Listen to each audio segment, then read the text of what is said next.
Hello दोस्तों, दृष्टि IAS के न्यूज़ प्रोग्राम में आपका स्वागत है। आज हम जिस खबर पर चर्चा करने वाले हैं वह गूगल से संबंधित है। तो गूगल के साथ क्या हुआ है, आइए जानते हैं। अमेरिकी राज्यों ने किया गूगल पर मुकदमा। तो कई सारे अमेरिकी राज्यों ने मिलकर के गूगल पर लॉ सूट दायर कर दिया है, यानी मुकदमा एक तरह से चला रहे हैं वो लोग। तो क्या उसका आधार है, किस आधार पर उन्होंने ऐसा किया है, इसके बारे में जानते हैं। पहले न्यूज़ देख लेते हैं। न्यूज़ है 36 US states file law suit against Google के खिलाफ 36 अमेरिकी राज्यों ने लॉ सूट दायर किया है।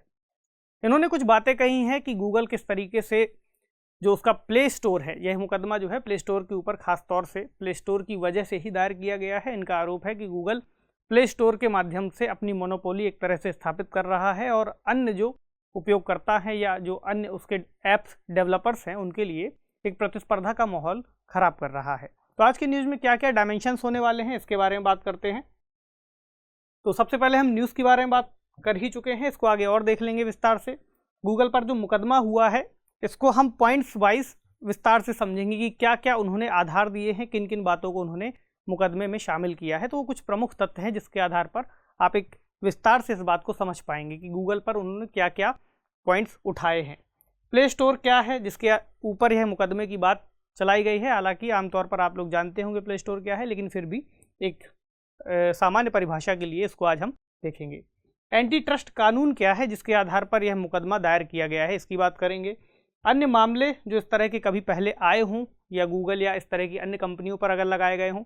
इसके अलावा चुनौतियाँ, इससे भारत के क्या हित जुड़ते हैं या भारत के हित किस तरह से प्रभावित होते हैं, इसके बारे में बात करेंगे और एक सवाल रहेगा। तो यह विषय जीएस पेपर 3 के अंतर्गत तकनीकी और आर्थिक विकास संबंध खंड से जुड़ा हुआ है। इस आधार पर आप इसे देखेंगे। तो बात करते हैं सबसे पहले इस लॉसूट के बारे में जो मुकदमा हुआ है। तो 36 अमेरिकी राज्य और वाशिंगटन डीसी ने गूगल के खिलाफ मुकदमा दायर कर दिया है। ये आज की हमारी न्यूज़ भी है। उन्होंने कुछ आरोप लगाए हैं, आरोपों को जानना बहुत ज़रूरी है। जैसे उन्होंने कहा है कि गूगल का एंड्रॉयड ऐप स्टोर पर जो नियंत्रण है वह एंटी ट्रस्ट लॉस का उल्लंघन करता है। तो एंटी ट्रस्ट लॉस क्या है इसके बारे में बात कर लेंगे अभी आगे, लेकिन तब तक समझ लेते हैं और क्या क्या महत्वपूर्ण पॉइंट इसमें शामिल हैं। जैसे उन्होंने कहा कि कैसे उल्लंघन करता है यह बताना बहुत ज़रूरी है। तो गूगल प्ले स्टोर में एक्सक्लूजनरी कॉन्ट्रैक्ट्स और अन्य विरोधी प्रतिस्पर्धात्मक आचरण के जरिए यह क्या करता है, एंड्रॉयड डिवाइस के उपयोगकर्ताओं के लिए प्रतिस्पर्धा को समाप्त करता है। आसान भाषा में अगर कहें तो गूगल ऐसे नियम बना रहा है जिसके जरिए यदि किसी तरह का कोई आचरण होता है, कोई कंडक्ट होता है, तो यह अन्य कंपनियों को उन कॉन्ट्रैक्ट्स के जरिए इससे बाहर कर सकता है, या फिर ऐसे जो बिहेव हैं इसके, यानी ऐसे आचरण हैं, ऐसी इसकी प्रतिस्पर्धा के संबंधित जो पॉलिसीज़ हैं वह ऐसी हैं कि इससे कंपटीशन ख़त्म हो रहा है। कंपटीशन कैसे ख़त्म हो रहा है कि जो प्रतिद्वंदी हैं उनको खरीद लेना या प्रतिद्वंदियों के लिए ऐसे नियम व शर्तें बना देना कि ताकि वे छोटी कंपनियां इसके सामने मुकाबला ही ना कर सकें। इसी तरह जो इसके जरिए अधिक विकल्प बन सकते थे, यानी अगर गूगल ऐसी स्थितियां ना पैदा करता तो इससे जो और विकल्प बन सकते थे, यानी ऐप स्टोर के अलावा और भी ऐप्स जो है अन्य माध्यमों से डाउनलोड किए जा सकते थे, अन्य इनोवेशंस को जो बढ़ावा मिल सकता था, या फिर मोबाइल ऐप्स की कीमतें इससे जो प्रभावित हो सकती थी, यानी उनमें गिरावट आ सकती थी, उन पर इस कार्य से प्रभाव पड़ा है, ऐसा इनका आरोप है। आगे देखें तो इन्होंने कहा है कि गूगल प्ले स्टोर से खरीदे गए ऐप्स पर डेवलपर्स के लिए डिजिटल सामग्री बेचने की आवश्यकता है। यहाँ पर देखिए, डेवलपर्स का मतलब हुआ एक ऐसा व्यक्ति जो ऐप का निर्माण कर रहा है। ऐप का निर्माण गूगल के जरिए भी गूगल के अन्य जो डेवलपर्स हैं वे कर सकते हैं, या कोई थर्ड पार्टी ऐप का निर्माण कर सकती है। तो अगर गूगल प्ले स्टोर में उन्हें कोई ऐप डालना है तो उन्हें गूगल्स की कई सारी परमिशंस लेनी होंगी। तो ये एक चैलेंज है। दूसरा, जो उपभोक्ता है, यानी जो इन ऐप्स का यूज़ करते हैं, उनके लिए गूगल बिलिंग का उपयोग करना एक तरीके से कंपलसरी कर दिया है गूगल ने। अगर आप कोई ऐप खरीदने जाते हैं प्ले स्टोर के अंदर, तो उस ऐप की कीमत जितनी भी है उसमें आपको गूगल बिलिंग के इस्तेमाल के जरिए आपको पेमेंट करनी है, और उसमें संभावना है कि 30% तक ये चार्ज आपसे ले लें, जो प्रोसेसिंग फ़ी है। तो ये एक तरीके से उन्होंने कहा है कि यह बहुत ही गलत कार्य है, और यह प्रोसेसिंग फ़ी अपने आप में बहुत ज़्यादा है। और ऐसा भी नहीं कि प्रोसेसिंग फ़ी एक ही बार आपको लगनी है उसके बाद आप इससे मुक्त हो जाएंगे। तो उन्होंने कहा है कि यह अनिश्चित काल के लिए भी लग सकती है, यानी आप जितनी बार पेमेंट करने जाएंगे आपको उतनी बार पेमेंट फ़ी चुकानी पड़ेगी, यह भी उन्होंने आरोप में कहा है। दूसरा, गूगल ने कई सालों तक इंटरनेट के गेट कीपर के रूप में काम किया है, तो आगे वह डिजिटल उपकरणों के भी गेट कीपर के रूप में काम कर रहा है। यहाँ गेट कीपर का मतलब क्या हुआ? देखिए, अगर हम कभी भी इंटरनेट अपने मोबाइल पर या किसी अन्य चीज़ पर यानी लैपटॉप पर अगर हम एक्सेस करते हैं, सबसे पहले हमारे मुंह से ऐसे ही निकलता है कि गूगल ओपन कर लीजिए। यानी एक तरीके से इंटरनेट के रूप में गूगल एक ऐसा शब्द बन चुका है जो इंटरनेट के विकल्प के रूप में उपयोग किया जाता है। तो ऐसा कहा था इन्होंने कि अभी तक तो इंटरनेट का गेट कीपर था गूगल, यानी अगर इंटरनेट को ओपन करना है, एक्सेस करना है, तो हम गूगल के थ्रू ही वहाँ जाएंगे। अब ये क्या कर रहा है कि अगर हमें किसी डिवाइस में अगर हमें कोई एप्लीकेशन डाउनलोड करना है तो उसमें भी हमें गूगल ऐप स्टोर के तहत ही जाना पड़ेगा। तो ये उन्होंने कहा है कि चैलेंज है। खासकर इसमें ऐसे सॉफ्टवेयर्स शामिल हैं जिनका हम डेली बेसिस पर यूज़ कर रहे हैं। तो एक मोनोपोली स्थापित होने से, एकाधिकार स्थापित होने से, जब मार्केट में कंपटीशन नहीं रहेगा तो जाहिर सी बात है जो कीमतें गूगल तय करना चाहेगा उन्हीं कीमतों पर ऐप्स हमें खरीदने पड़ेंगे। तो ऐप्स की कीमतें बढ़ जाएंगी। एक तो जो ऐप्स का चार्ज है वही देना होगा, उसके अलावा जो इन्होंने अलग से कमीशन चार्ज अपने लेने हैं वो भी आपको इंक्लूड करने होंगे।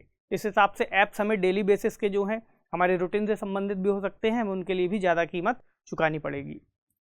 ठीक है, अब बात करते हैं तकनीकी बाधाओं के बारे में, क्योंकि इन्होंने कई सारे पॉइंट्स में इसे क्लियर किया है कि क्या क्या दिक्कतें हैं। तो तकनीकी बाधाएं समझने के लिए हम पहले एक बार ये समझ लेते हैं कि जिस ऐप स्टोर की हम बात कर रहे हैं, ऐप स्टोर होता क्या है। तो ऐप स्टोर एक ऐसी डिजिटल डिस्ट्रीब्यूशन सर्विस है, यानी डिजिटल वितरण सेवा है, जिसमें आप कई तरह की सुविधाओं का लाभ उठा सकते हैं एक ही स्थान पर। तो गूगल के पास है गूगल प्ले नाम से, जो एक आधिकारिक इसका ऐप स्टोर है। इसमें आप गाने, मैगजीन्स, किताबें, गेम्स और बहुत सारी चीज़ें यहाँ से डाउनलोड कर सकते हैं। कई सारे ऐप्स मुफ्त में भी मिलते हैं और कई सारे ऐप्स के लिए आपको पेमेंट करनी पड़ सकती है जो एडवांस लेवल के हैं। अब जो ऐप स्टोर है उसका उपयोग केवल गूगल ही नहीं करता, जैसे माइक्रोसॉफ्ट के पास भी उसका ऐप स्टोर है और एप्पल के पास भी उसका ऐप स्टोर है। तो यहाँ पर अभी जो लॉ सूट है उसका संबंध गूगल से है, यानी उन्होंने गूगल के ऊपर यह मुकदमा दायर किया है। तो तकनीकी बाधाएं जो गूगल इन ऐप्स के ऊपर, ऐप स्टोर के ऊपर जो अन्य ऐप्स डेवलपर्स हैं उनके ऊपर किस तरीके से डालता है, इसके बारे में ज़रा समझते हैं। गूगल क्या करता है कि गूगल एंड्रॉयड में भ्रामक सुरक्षा चेतावनियां देता है। यानी अगर आपको कोई एप्लीकेशन डाउनलोड करना है तो आपके पास क्या विकल्प हो सकते हैं। पहला तो यह है कि आप गूगल प्ले स्टोर में जाकर के उसको डाउनलोड कर लें। दूसरा विकल्प ये हो सकता है कि आप उसको सीधे गूगल पर सर्च करें या किसी अन्य वेबसाइट से जाकर के उसकी एक फ़ाइल डाउनलोड कर लें और उसको इंस्टॉल करें। तो अगर आप किसी अन्य स्रोत से जाकर के ऐसी फाइल इंस्टॉल करते हैं या डाउनलोड करने लगते हैं तो आपको गूगल कई तरह की चेतावनियां देता है। गूगल ऐसा भी लिख सकता है, मतलब चेतावनी ऐसी आ सकती है कि ये मैलिशियस यानी कि नुकसानदायक सॉफ्टवेयर है, इसको डाउनलोड करने से आपके ऐप में, आपके मोबाइल फ़ोन में दिक्कत हो सकती है। हालांकि कई ऐप्स ऐसे मैलिशियस आते भी हैं जो इस तरह की चुनौतियाँ आपके फ़ोन में हार्मफुल तरीके से या निगरानी करने के लिए कई सारे ऐप्स ऐसे बनाए भी जाते हैं, लेकिन इसको फ़िल्टर किया जाना बहुत ज़रूरी है। यानी कोई ऐप अगर थर्ड पार्टी किसी डेवलपर ने तैयार किया है तो हर एक ऐप में ऐसी चेतावनी आना एक तरीके से उस डेवलपर के लिए नुकसानदायक है जो छोटे स्तर पर कार्य कर रहा है। तो ऐसा इनका कहना है कि जो मैलिशियस चेतावनी है, इस तरीके से आप देख सकते हैं कि वार्निंग फ्रॉम एंड्रॉयड, आपको एंड्रॉयड में एक चेतावनी दिखाई दे सकती है। इसके अलावा एंड्रॉयड को ओपन सोर्स के रूप में कार्य करने की अनुमति गूगल ने कई सालों से नहीं दी है। ओपन सोर्स का यहाँ पे मतलब ये हुआ कि एंड्रॉयड में जो भी अपडेट्स आते हैं उन अपडेट्स को कोई थर्ड पार्टी जो उसका उपयोग करता है वह उन अपडेट्स को ना क्रिएट कर पाए, यानी वे केवल गूगल के ही एकाधिकार में है। जब गूगल चाहेगा तभी ऐसे अपडेट्स आएंगे। तो इससे एंड्रॉयड का एक जो विस्तार पूर्वक उपयोग किया जा सकता था अन्य कंपनियों के द्वारा, जो छोटी कंपनियां हैं, छोटे उद्यमी हैं, वे उसका भरपूर तरीके से इस्तेमाल नहीं कर पा रहे हैं। हालांकि ये एक बात है कि एंड्रॉयड गूगल ने ही बनाया है, लेकिन यह तो बड़ी बात है ही कि अन्य लोगों तक भी उसका लाभ स्वस्थ प्रतिस्पर्धा के रूप में पहुंचना चाहिए।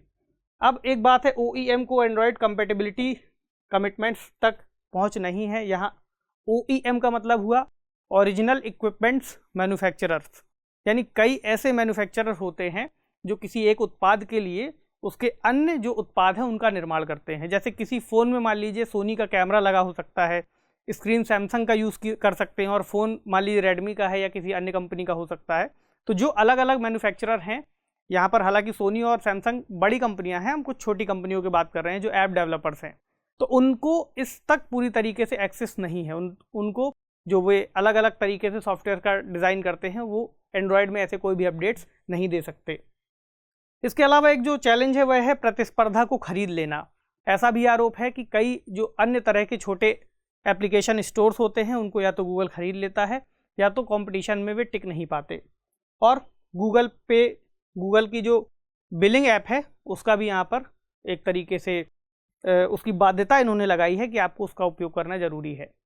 अगर हम उदाहरण के रूप में समझें तो अगर हम IRCTC में कोई टिकट बुक करना चाहते हैं तो उसमें हमें पेमेंट गेटवे के रूप में कई सारे ऑप्शंस दिख जाते हैं। या वो पेटीएम हो सकता है, मोबीक्विक हो सकता है, गूगल पे हो सकता है, या डायरेक्ट किसी ऐप के थ्रू हम उसमें पे कर सकते हैं। UPI का भी ऑप्शन रहता है। लेकिन यहाँ पर इनका कहना है कि ऐसी बाध्यताएँ हैं कि आपको गूगल की जो बिलिंग है उसका ही उपयोग करना है। गूगल की जो बिलिंग सर्विसेज है या वेबसाइट्स के स्तर पर भी लागू होती है, तो आपको इस बात को समझना होगा कि यहाँ पर चैलेंजेस क्या क्या हैं। अब हम बात करते हैं कि एंटी ट्रस्ट लॉ जिसके तहत ये मुकदमा दायर किया है इन्होंने US के राज्यों ने, वह क्या है। तो देखिए, कोई भी एंटी ट्रस्ट लॉ जो है उपभोक्ताओं की सुरक्षा और कंपनियों के व्यवसाय संचालन को रेगुलेट करता है। यानी ये ऐसे व्यवसायों के ऊपर नज़र रखता है जो किसी तरीके से काफ़ी बड़े स्तर पर जब हो जाते हैं तो अपनी मोनोपोली ना स्थापित कर पाएँ, यानी बाजार में प्रतिस्पर्धा को बाधित करने का प्रयास ना करें या फिर एकाधिकार को स्थापित ना करें, छोटे जो बिजनेसेस है उनको रोकने का प्रयास ना करें। यानी समान व्यवसायों को समान अवसर देने के लिए यह कानून कई देशों द्वारा अलग अलग नामों से बनाया जाता है। इसका एक और उद्देश्य है निष्पक्ष प्रतिस्पर्धा को सुनिश्चित करना कि सभी लोग एक खुले मैदान में समान रूप से अपना कार्य कर सकें। खासकर ऐसे व्यवसाय जो लगभग समान रूप से कार्य कर रहे हैं या एक ही चीज़ में कार्य कर रहे हैं, उनके बीच में प्रतिस्पर्धा होना बहुत ज़रूरी है। तो जो संदिग्ध व्यावसायिक गतिविधियां हैं उनमें कुछ गतिविधियों के नाम अगर हम देखें तो जैसे बाजार आवंटन यानी मार्केट एलोकेशन की बात है, या फिर बिड रिजिंग की बात है यानी बोली लगने में धांधली करना, या फिर प्राइस फिक्सिंग या एकाधिकार जैसे अन्य कार्य इसमें शामिल हो सकते हैं। इसके अलावा भारत की अगर हम बात करें तो भारत में प्रतिस्पर्धा अधिनियम 2002 लागू है, जिस अधिनियम को 2007 में संशोधित किया गया है। तो हम इसे कह सकते हैं कि यह भारत का एंटी ट्रस्ट लॉ है। इसके तहत भारतीय प्रतिस्पर्धा आयोग और प्रतिस्पर्धा अपीलीय न्यायाधिकरण की भी स्थापना की गई है। इसके जो अन्य प्रावधान हैं वे 2009 के आसपास लागू किए गए थे, अधिसूचित किए गए थे। तो ये थी इसकी बात। अब हम बात करें इससे जुड़े कुछ अन्य मामले क्या रहे। तो अन्य मामलों में इसके पहले कुछ मामले आए थे यूएस से ही संबंधित थे वे मामले। वहाँ के न्यायाधिकरण ने एक मामला दायर किया था कि गूगल और एप्पल मिल करके मार्केट पर मोनोपोली स्थापित कर रहे हैं। यानी ये जो कुछ बड़ी कंपनियां हैं, कुछ समय पहले आपने ये भी सुना होगा गूगल पर, फेसबुक पर, अमेजॉन पर और एप्पल पर भी ऐसी कुछ कार्रवाइयां हुई थी। यानी इन पर आरोप ये थे कि ये सभी कंपनियां मिलकर के एक दूसरे के साथ सहयोग करके अन्य छोटे अपने कॉम्पिटिशन्स को मार्केट से हटा देती हैं। तो गूगल पर आरोप था कि गूगल एप्पल या अन्य कंपनियों के साथ मिलकर के इन प्रतिस्पर्धा को रोकने का प्रयास करती है। मार्केट में लगभग 80% जो फ़ोन आते हैं उसमें जो वेब ब्राउज़र की सेटिंग रहती है उसमें डिफ़ॉल्ट में गूगल की सेटिंग लगाई जाती है। गूगल अपने एड्स से प्राप्त राजस्व का उपयोग करके, यानी गूगल सर्विसेज में जो भी आपको एड्स देखने को मिलते हैं, एडवर्टीजमेंट आते हैं, उस राजस्व का, उस रेवेन्यू का उपयोग करके मार्केट में ऐसे एक्सेस को प्राप्त करने की कोशिश करता है। तो ये आरोप गूगल पर लगाए गए थे। इसके अलावा गूगल पर जो आरोप था वह यह भी था कि गूगल अपने सर्च इंजन का उपयोग काफ़ी सारे जो सर्च के रिजल्ट है उनको भी प्रभावित करने के लिए करता है। यानी आप कुछ भी सर्च जो रिजल्ट लेना चाहते हैं वह गूगल के आधार पर ही निर्धारित होगा। तो ये कुछ अन्य केसेस हैं जो इस तरह की कंपनीज की मोनोपोली को हमारे सामने लेकर के आते हैं। अब हम बात करते हैं कि चैलेंजेस क्या हो सकते हैं ऐसे मोनोपोलीज से। तो इस पूरे मामले में हमने देखा कि यदि ऐसी कोई स्थितियां बनती हैं तो व्यापार पर एकाधिकार जैसे मामले हमें देखने को मिलते हैं। हमने देखा कि फेसबुक के सामने अगर कोई चैलेंज उस समय था तो वह व्हाट्सएप तेज़ी से बढ़ता हुआ एक मैसेजिंग ऐप था। इसके अलावा इंस्टाग्राम भी काफ़ी तेज़ी से बढ़ रहा था, तो फेसबुक ने इन दोनों को ही खरीद लिया। इसके अलावा और भी ऐसी कई कंपनीज़ हैं जो छोटी कंपनियों को बड़ी कंपनियों के द्वारा खरीद लिया जाता है। आज के समय में अगर आप देखें, आपको फेसबुक यूज़ करनी है, व्हाट्सएप यूज़ करना है, या फिर आपको इंस्टाग्राम यूज़ करना है, आप गूगल पर कुछ सर्च करते हैं, यूट्यूब सर्च करते हैं, तो सारे लगभग बड़ी बड़ी ही कुछ कंपनियों के हाथों की ये सारे बायो उत्पाद आपको दिखाई देंगे। तो ये एक चुनौती है। इससे प्रभाव पड़ता है नवाचार पर। ये यदि कोई नई कंपनी है, उसने कोई नया ऐप डिज़ाइन किया या कोई नई सर्विसेज वो लेकर के आया, तो मार्केट में उसके पास इतनी एक्सेसिबिलिटी ही नहीं होगी कि वह लोगों तक अपना उत्पाद पहुंचा सके। तो इससे उसके द्वारा बनाया गया नवाचार प्रभावित होगा। इसका प्रभाव कीमतों पर भी पड़ेगा। यदि कुछ ही कंपनियां होंगी, वे ही मार्केट में अपना उत्पाद बेचेंगी, तो आने वाले समय में वे ही कीमतों को भी निर्धारित करेगी, क्योंकि उपभोक्ता के पास उसके अलावा विकल्प नहीं होगा कि वह किसी दूसरे उत्पाद तक जा सके। निवेश पर भी इसका प्रभाव पड़ेगा कि निवेश, छोटे जो कंपनियां हैं उनको निवेश मिलना इससे काफ़ी ज़्यादा मुश्किल हो जाएगा। जब उनके जो नए नए बिजनेसेस हैं या नए उद्योग हैं वे ही रन नहीं कर पाएंगे, तो इससे उनको भी दिक्कत आएगी, जिसका प्रभाव भारत की या किसी अन्य देश की इकोनॉमी पर सीधे सीधे देखने को मिलेगा। छोटे उद्योग और कंपनियों पर तो इसका सबसे ज़्यादा प्रभाव पड़ता है, इनको सबसे ज़्यादा नुकसान होता है। तो अब जानते हैं कि इससे जुड़े भारत के क्या हित हैं। तो भारत चूंकि वैश्विक अर्थव्यवस्था का एक हिस्सा है, इसलिए इस तरह की बड़ी जो भी कंपनियां हैं वे भी भारत में अपने बड़े बिजनेस को लेकर के काम कर रही हैं। भारत में भी वे सभी कंपनियां काम कर रही हैं जिन पर यूएस में या अन्य देशों में इस तरह के मुकदमे या आरोप लगाए गए हैं, जैसे गूगल हो सकता है, फेसबुक है, या फिर अन्य कई कंपनियां। तो ऐसी चुनौतियों पर भारत को भी नज़र रखना बहुत ज़रूरी होगा। वहाँ पर यदि वहाँ के उपभोक्ता पर कोई प्रभाव पड़ रहा है तो भारत को भी इस तरह की स्थितियों पर नज़र रखनी होगी, क्योंकि वही प्रोडक्ट, वही उत्पाद, सारी चीज़ें भारत में भी ये कंपनियां बेच रही हैं। तो क्या उनका प्रभाव भारत के उपभोक्ता पर भी उसी तरीके से पड़ रहा है, यह जानना भी नीति निर्माताओं के लिए बहुत ज़रूरी होगा। और जो एक बहुत इंपॉर्टेंट बात है वह भारत या किसी भी देश के लिए यह है कि चूंकि गूगल एक बहुत बड़ी कंपनी है और उसका सर्च इंजन लगभग काफ़ी ज़्यादा उपयोग किया जाता है पूरे देश के स्तर पर। गूगल के अलावा जो अन्य कंपनी है वह है माइक्रोसॉफ्ट। तो क्या ये दोनों कंपनियां भारतीय हैं? नहीं, इनकी जो पेरेंट कंपनी है वह यूएस से ही संबंधित है।